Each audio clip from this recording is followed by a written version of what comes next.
Ara est une ville de Côte d'Ivoire située au sud-est, dans la région du Moronou. Ara est à la fois un chef-lieu de préfecture, une sous-préfecture et une commune en plein exercice. Elle s'étend sur 425 km² et compte près de 65 000 âmes.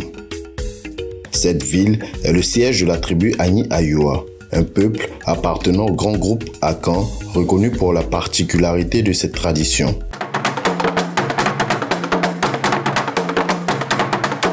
La ville d'Ara est toujours fidèle à sa culture, aux us et coutumes. À Ara, chaque année, est célébré un tubercule, l'igname. Bédjelou, ou la fête de l'igname, est la plus importante manifestation chez les Agni Ayua d'Ara.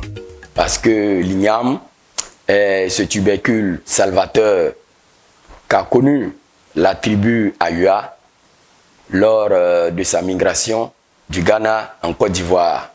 Et depuis des lustres, chaque année, dernier vendredi saint de l'année civile, qui prend fin donc le 31 décembre, le peuple Ayua se réunit autour de son chef pour magnifier l'igname. En dehors de son aspect festif, Bédjelou chez les Agni Ayua est un trait d'union entre le monde visible et le monde invisible.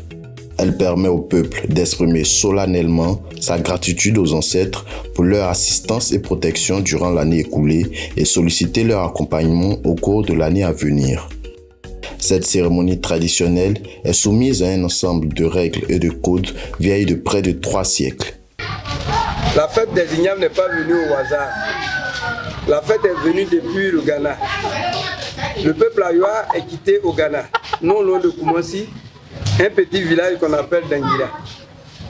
Il y a eu la guerre, comme on l'a eu en Côte d'Ivoire, qu'on ne souhaite plus avoir. Et le peuple Ayua s'est détaché. Ils cherchaient une bonne terre, une terre d'exil. Et c'est en venant, au cours de leur séjour, il n'y avait rien à manger. Ils avaient faim. Donc, il fallait chercher à manger. Mais manger quoi? Ils ont eu la chance d'avoir la tubercule que nous appelons l'igname, qui était l'igname sauvage. Et quand ils ont récolté l'igname, dans leur vie, ils n'ont jamais mangé. Ils avaient hésité. Mais en son temps, au XVIIe siècle, les gens ne parlaient pas de Jésus. Ils parlaient des féticheurs, des commiens, comme dirait l'autre chez nous, des voyants. Et c'est ceux-là qui ont dit qu'il faut que le chef mange d'abord l'igname. Et quand il a mangé, le lendemain matin, le chef, Nana Anekbaï, a eu des séquelles sur sa bouche. Et il a eu des plaies sur la langue. Donc, il fallait faire des sacrifices avant que son peuple ne mange. Et les sacrifices ont été faits. C'est ce sacrifice-là qu'on appelle la fête des ignames. La fête de l'igname est célébrée selon des règles, des principes bien établis. C'est une somme de connaissances historiques soigneusement transmises de génération en génération. Cette grande cérémonie fait revivre des périodes marquantes du passé, à travers des pratiques qui se perpétuent depuis des années. Quels sont les rites de la célébration de la fête de l'igname chez les Agni Ayua d'Ara? La première étape, c'est le Ngoso, comme dirait l'autre. On va en Ngoso, c'est là-bas, le chef de tribu fait son bilan et il dit ce qui n'a pas marché, ce qui a marché.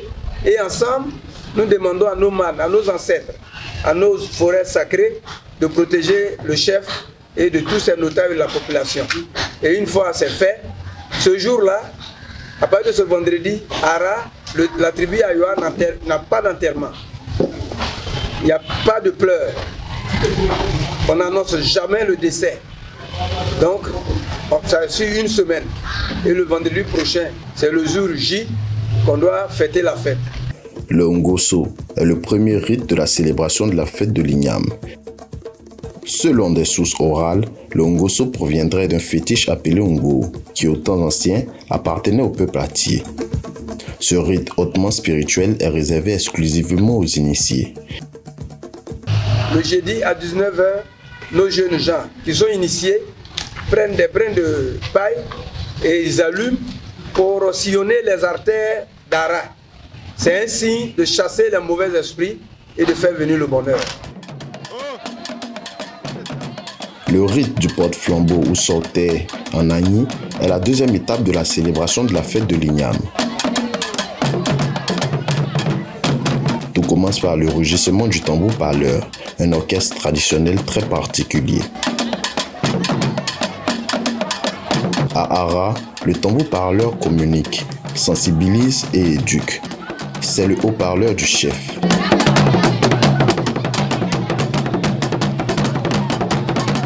C'est un outil par lequel il communique avec sa population. Ici, le tambour-parleur invite les initiés à prendre part au rite. Peu de temps après son appel, la foule afflue.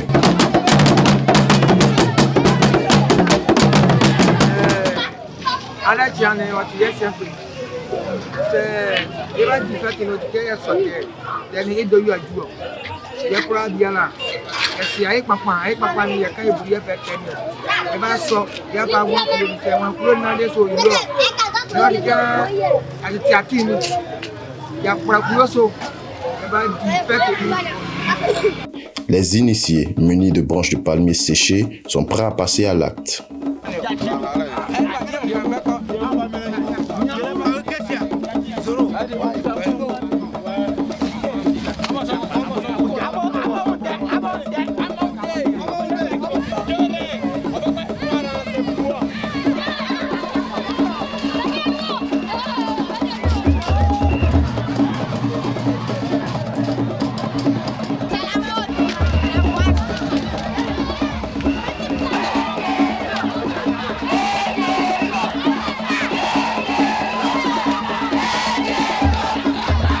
Cette même nuit-là, dans une cour de la ville, se déroule une cérémonie de prédiction.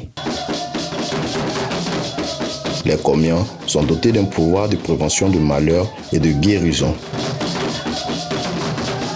Cette puissance s'exerce par la pratique d'un art divinatoire et thérapeutique qui leur permet d'indiquer les remèdes à prendre, les sacrifices ou les rites à faire pour conjurer les mauvais sorts et guérir les maladies mystiques.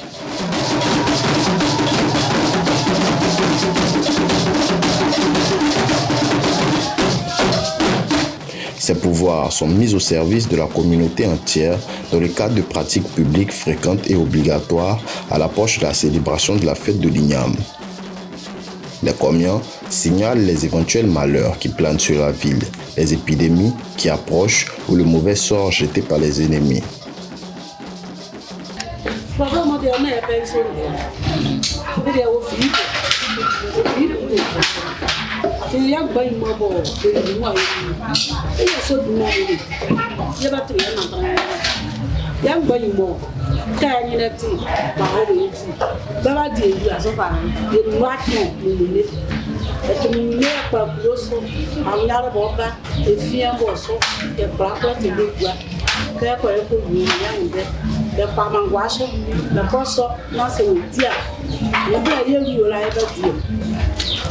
Non, c'est le commandant, c'est le pouvoir. Ici, il y a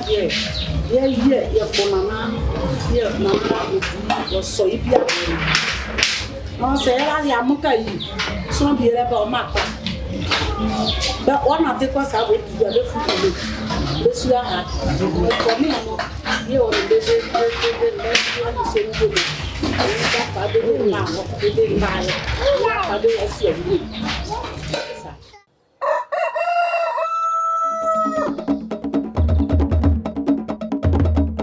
Aujourd'hui, c'est le jour J, le dernier vendredi de l'année, le vendredi saint, le jour officiel de la célébration de la fête de l'Igname.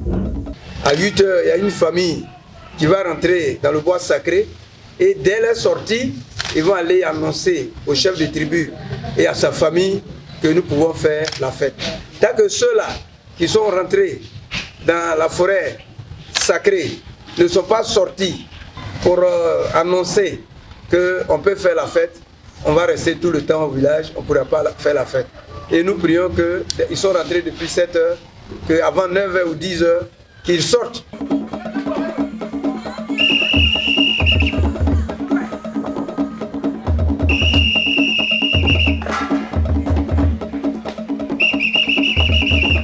Tous les initiés se réunissent pour entamer ce rite. Ils acheminent les différentes chaises sacrées à la place Mpatasso. C'est le lieu du rituel.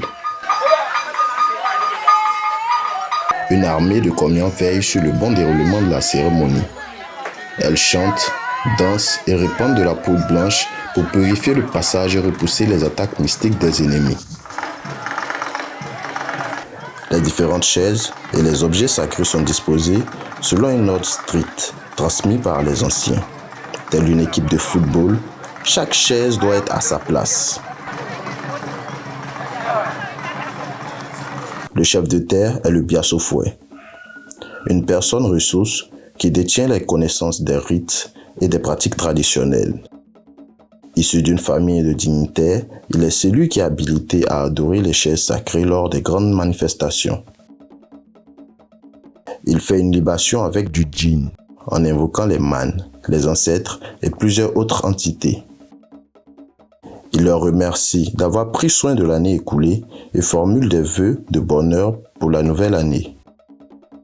Ce rite est une étape cruciale de la célébration de la fête de l'Igname. En effet, la chaise est un symbole fort chez les Akans en général. Il est le symbole de la souveraineté du peuple Agni Ayoa. Donc le siège nous protège.